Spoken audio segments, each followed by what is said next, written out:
com os enteógenos, os estudos não podem ser só teóricos, você tem que entender, Duas coisas acontecem: a neurogênese, fabricação de novos neurônios, e a neuroplasticidade.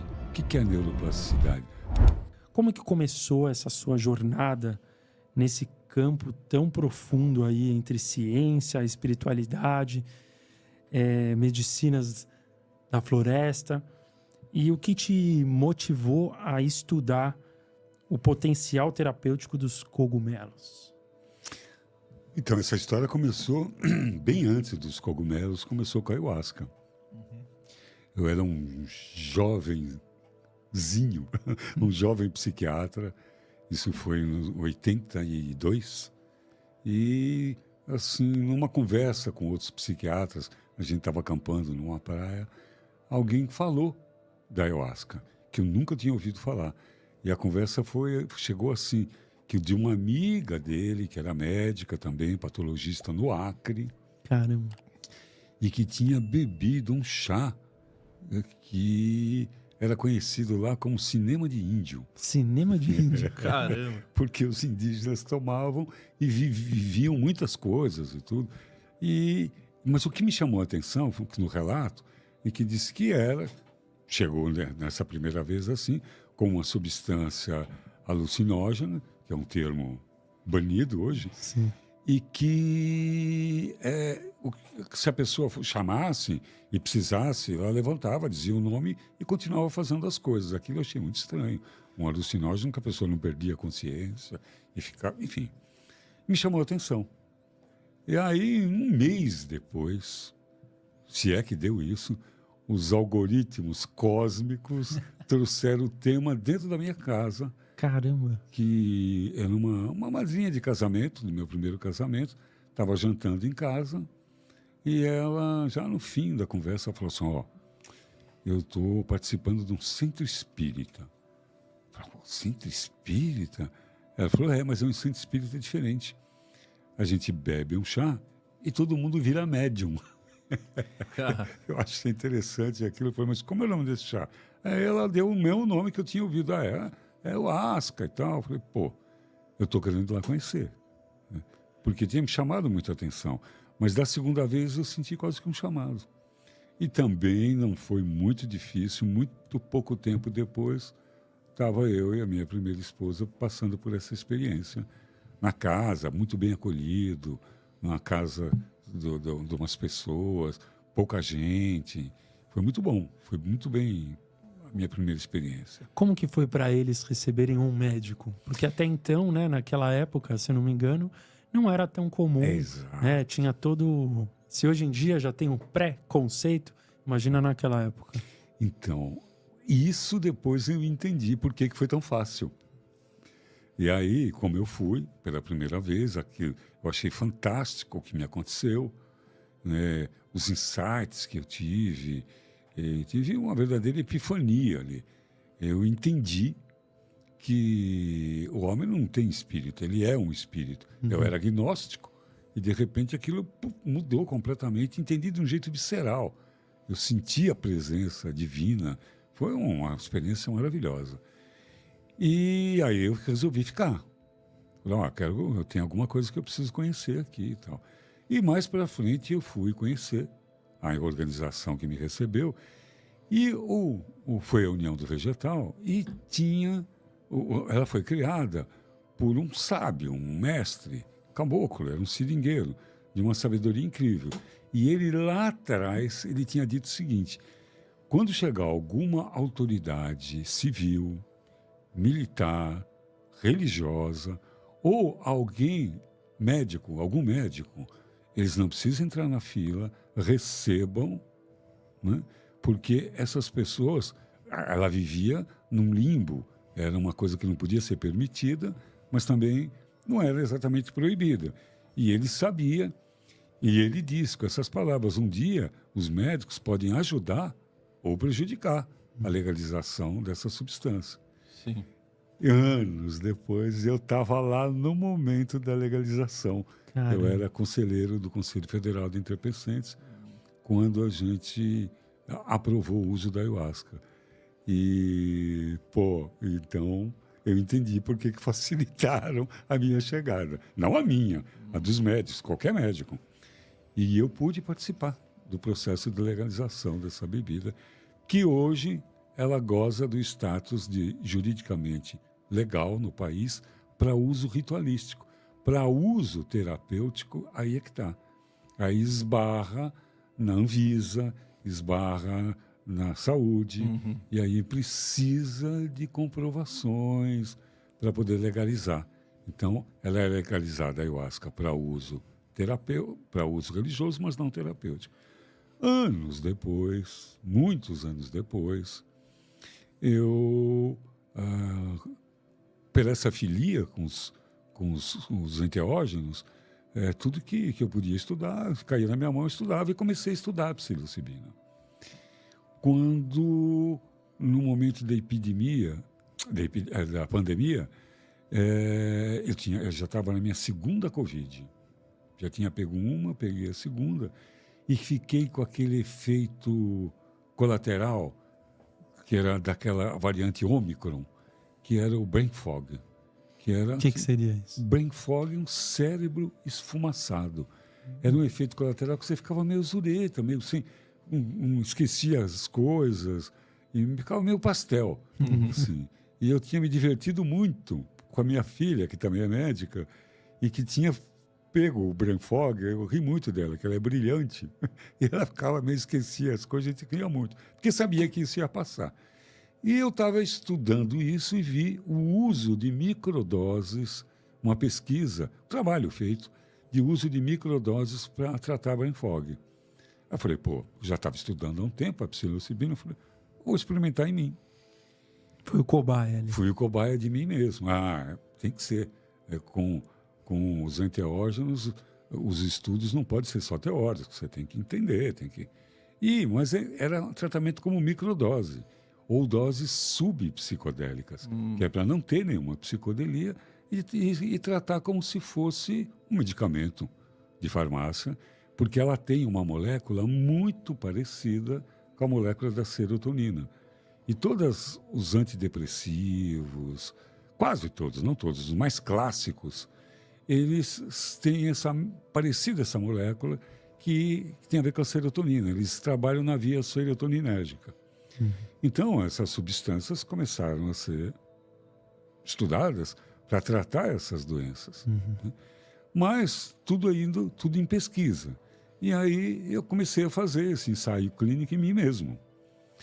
Nessa época, eu me lembro que eu trabalhava em 5 cidades diferentes todo mês, sendo que 3 eram no Amazonas, uma no litoral aqui de São Paulo e outra na capital. Isso todo mês.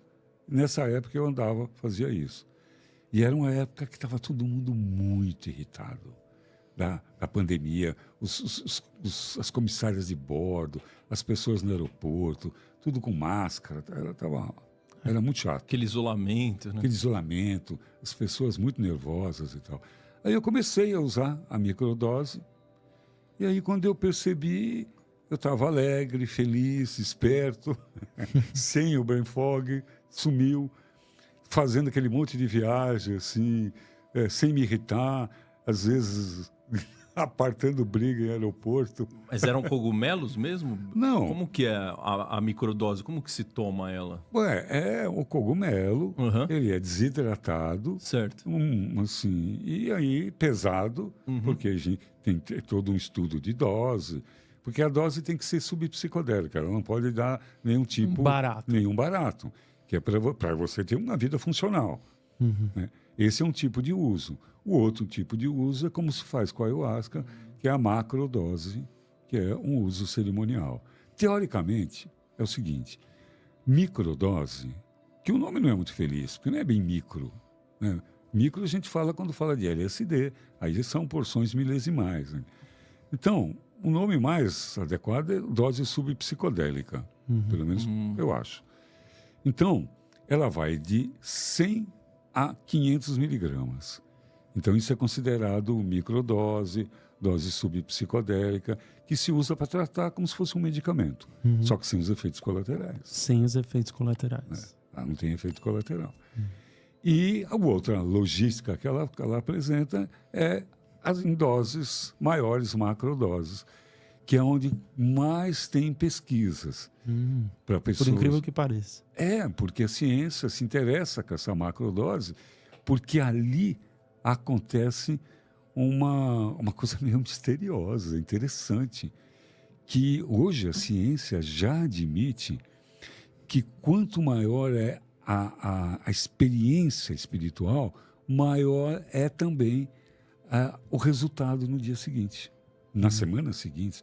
Quanto maior o nível de experiência espiritual, que elas não são induzidas, ela vem de dentro para fora.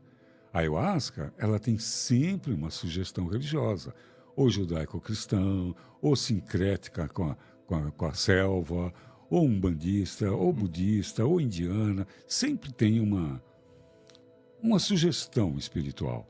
A psilocibina, assim, dentro do contexto de pesquisa terapêutica, nenhum. Pelo contrário. Não faz parte de um ritual. Né? E eu trabalho até quando faço esses estudos de maneira ritualística, mas sem indução, com músicas, só com som, porque o som é muito importante. A experiência com sound healing, aqueles sons de cura, aqueles tambores. Sound healing, né? O sound healing pode levar a pessoa em lugares. Então. Ondas beta, né? Isso, então tem todo um trabalho sonoro ali com isso. E uma experiência guiada como essa, a pessoa pode mudar a vida dela. E o que faz com que ela mude? O que acontece no cérebro para que isso aconteça, essa epifania? Duas coisas acontecem.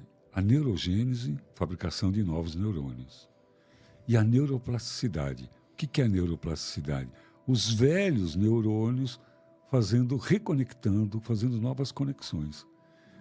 Então, no momento da psicodelia, estou falando da macrodose, não da microdose, há uma chuva de neuroplasticidade em que o cérebro começa a conversar com partes que normalmente ele não fala, dando, na prática, um novo olhar para o mundo, ou por uma dor, por um trauma, por um abandono. Ele pode ser guiado, orientado para ir buscar, que é para cura. Nós estamos falando de pesquisas para normatizar. E naquele momento em que ele vai naquele fato traumático, o cérebro dele tem uma outra percepção daquilo. E acontece uma coisa muito interessante. Nós temos uma estrutura no cérebro que é chamada de rede neural padrão. Essa rede neural padrão é hardware, é disco duro, faz cérebro, é neurônio. Ela é responsável pela nossa identidade. E dentro da construção da nossa identidade existe a relação com o outro. Então, essa estrutura regula a nossa relação com o outro, nossa vida em sociedade, o que vão pensar de mim.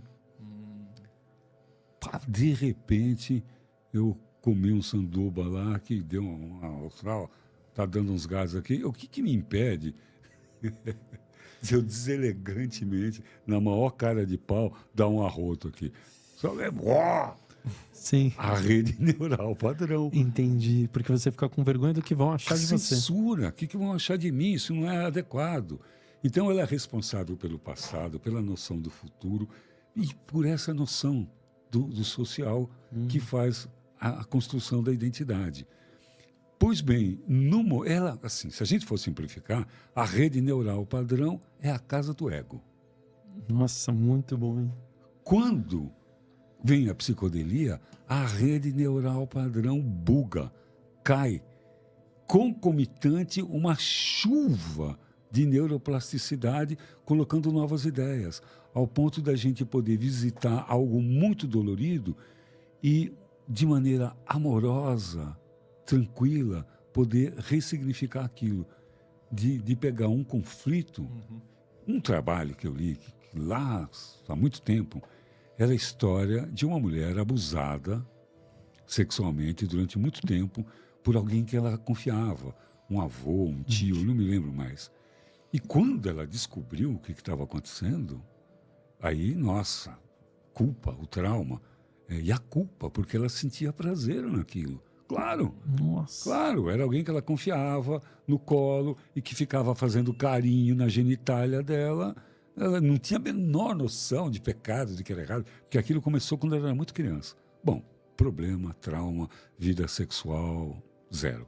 Aí foi fazer esse trabalho, por acaso, com psilocibina.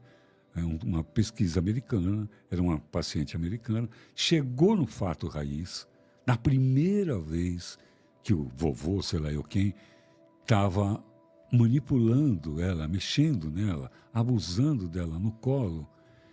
Ela viu, ela intuiu, ela não tinha dado para isso, empaticamente, que aquele algoz, que aquele cara era também uma vítima.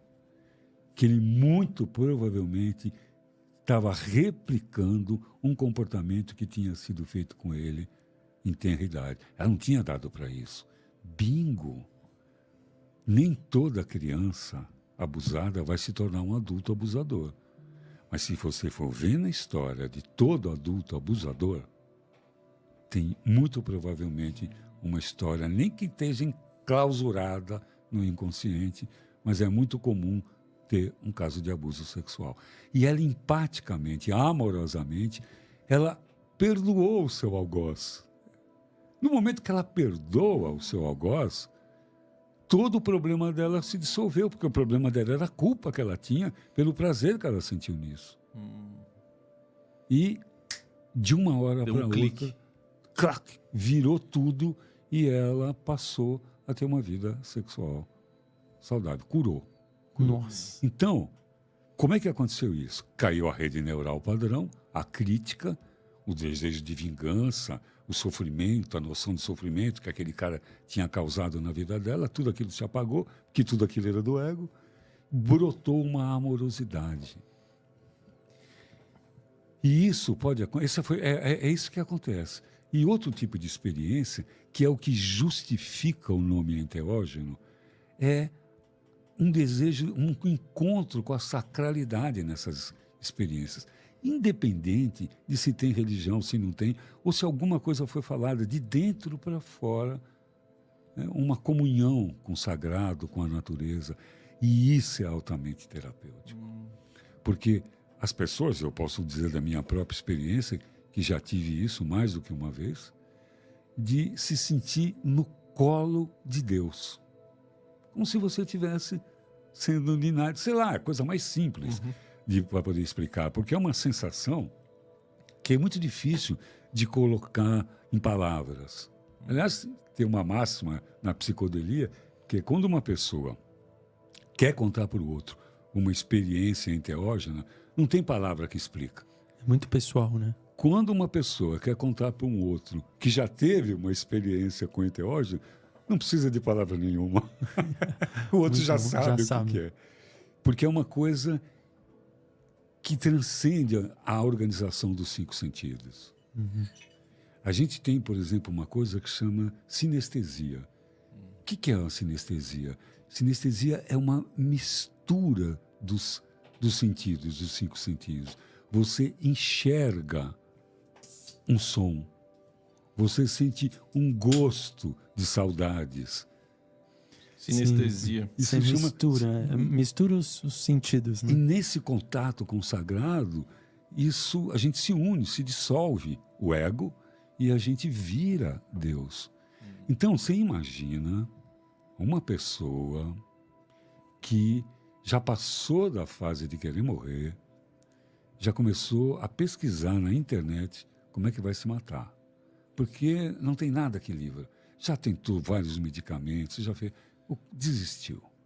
E se ele passa por uma experiência dessa, tudo pode mudar de uma hora para outra. Se ele passa o que eu passei, de me sentir uno com o Criador, essa pessoa nunca mais vai pensar em se matar. Não tem o menor sentido, não cabe dentro de uma mesma alma essas duas experiências, ser Deus e querer morrer, e querer se matar. A vontade de se matar está no ego, então. Está no ego, acumulado por sofrimento, por desesperança, por tentativas de sair daquilo, e que de repente brota. O nome enteógeno significa isso. Theos, Deus, genus, criador, geração, gênesis, do Sim. mundo, criação. Então, é criação de um Deus dentro. Isso é que significa enteógeno. Esse termo foi cunhado em 1978 por um grupo de cientistas, e entre eles o que mais se notabilizou foi Gordon Wasson, que era um micologista, que não estudava macaco, estudava os fungos, né? Micologista, e em proposta de derrubar ou desacostumar com os termos que era usado antes, que era usado, por exemplo, alucinógeno, gerador da alucinação.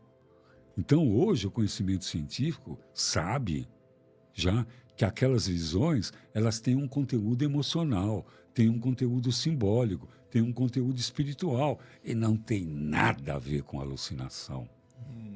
Então, aquele termo tinha que ser esquecido.